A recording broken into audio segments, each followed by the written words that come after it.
Hi, welcome to the second video on TinkerCAD, where we cover absolute basics. So if you haven't watched the first video, that is very important. That is where we saw how to place an object and turn it around.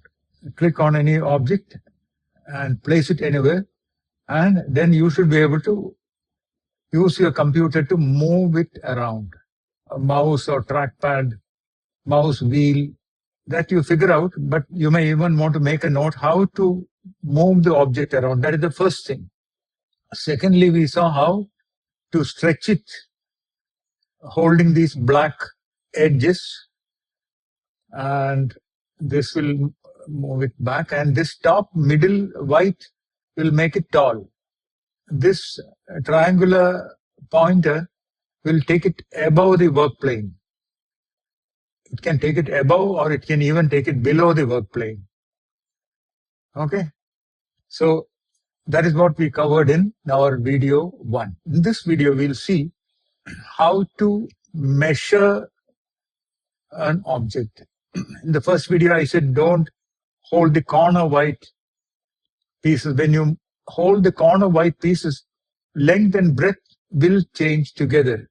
Otherwise, you have to hold the shift key so that all the dimensions will change. So that is initially confusing. So avoid touching the corner white points initially. Once you understand what it is, you can use that to stretch it as well. Now, if you want to make a cubical shape of certain dimension, you can click here, click on the, don't stretch it, just click on the corner white dot so that you will see the width and the depth, or the length and the breadth. And then you can type your value directly there. See this? Here I can change it to 30. Okay, so this way you can, and if you want to adjust the height, you can enter it here. Okay. So that is one thing.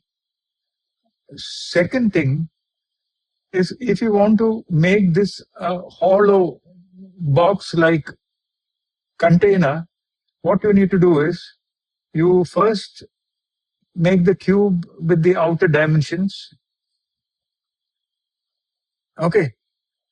So this is 30 and 10. This 10, I will make it 20 so that we can see it better. The length is 30, width is 20. Keep these two numbers in mind. Then you press Command D or Control D. When the object is selected, then it will duplicate. So we have now two identical objects. Selecting this object, clicking the hole, we can convert this object into a hollow object. And then what we will do is, we will adjust the length and breadth, or the length and width. So this is 30. If you want 2 millimeter wall thickness, you have to, from this 30, you have to reduce 4, both sides, wall here and wall here, thickness you need to reduce. So this will become 26. And how much this will become? 20 minus 2 minus 2. So 20 minus 4, that is 16. Clear? After that, you need to place it in the middle. But placing it in the middle is not that easy visually. So I'll keep it anywhere and come to the top view as much as possible and select both the objects. This is slightly confusing for beginners. Just select both the objects. How do we select both objects? Just select it like this. And after that, click on this Align tool or press L. When you do that, you will see some marks. These are what is causing confusion. Now, If you hover over this solid object, you will see we are able to see 3 dots coming. If you click on it, that will become the master. See, dark 3 dots are around the solid object.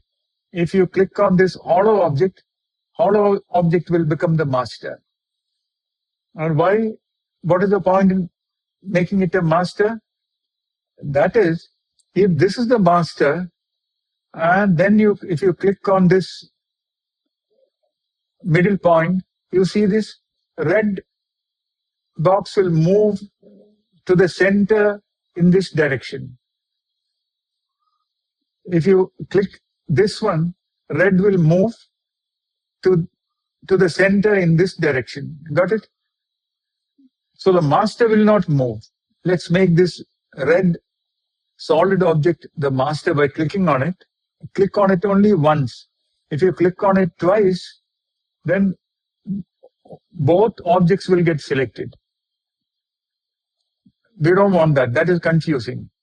So click on the red object so that the black dots are on the either sides of the red object. Then you click on this. When you click on this, what will happen?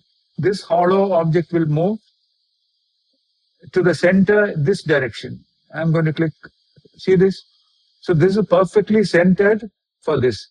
Now if you click on this center dot, it will be centered this way. So we have a perfectly centered hollow object. Now this hollow object is touching the base. See this? We don't want that. We want it to be above 2 millimeter above, so that there is a wall at the base. So what we do is click on it and gently move it up, and you can enter 1 here, 2 here, so that the hollow object is moved up. You practice this. Now you select both the solid object and the hollow object and click on group. And you need to wait. And see this? This is now a container. And it has got 2 millimeter thick walls. And at the bottom also it has 2 millimeter thick wall. How do we know 2 millimeter thick wall at the base? What you can do is, you can select the object and click on the hole option. Then you will see that it is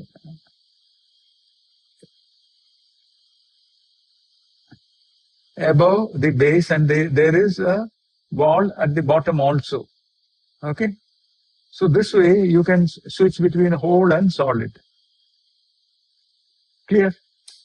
That is it for this short video. I want to keep these videos very short so that you can just watch one video and practice this for a couple of days.